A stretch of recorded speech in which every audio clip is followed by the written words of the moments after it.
Hello sir, మేము digital media నుంచి వస్తున్నాము. హైదరాబాద్ మెట్రో రైల్పై మీ అభిప్రాయం ఏంటి సార్? అది ఎప్పుడెప్పుడు వస్తుందా అని ఎదురు చూస్తున్నాం అండి. వేరే సిటీల్లో అంతా వాళ్ళు టూరిజం కూడా దానివల్ల చాలా డెవలప్ అయింది, పొల్యూషన్ చాలా తగ్గిపోయింది, ట్రాఫిక్ చాలా క్లియర్ అయిపోయింది. మన సిటీలో ఏమో ఈ రాజకీయాల వలన ఏదైనా కానివ్వండి మొత్తానికి చాలా లేట్ అవుతుంది. ఈ రాజకీయ నాయకులందరికీ మా విజ్ఞప్తి కూడా అదేంటంటే వీలైనంత తొందరగా కానివ్వండి భవిష్యత్ చిల్డ్రన్స్ని సేవ్ చేయండి.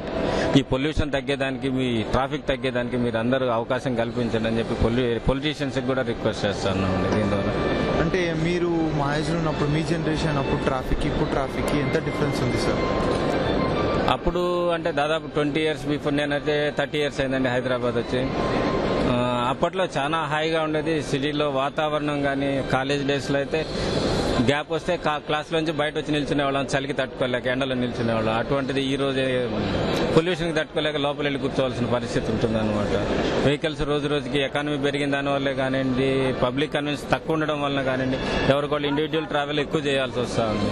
అట్లా ఇండివిజువల్ ట్రావెల్ ఎక్కువ అయిపోయి పరిస్థితి ఎలా అయిందంటే బ్యాంకాక్ లాగా 10 kilometers వెళ్ళాలంటే కనీసం 3 గంటల ముందుగా వెళ్లాల్సిన పరిస్థితులు ఇప్పుడు కనిపిస్తూ ఉన్నాయి సిటీలో. పర్టికులర్గా ఈ పంజాగుట్ట కానివ్వండి, కూకట్పల్లి, హౌసింగ్ బోర్డు, ఇవన్నీ ట్రాఫిక్ భయపడి దూరంగా పోవాల్సిన రోజులు వస్తూ ఉన్నాయి.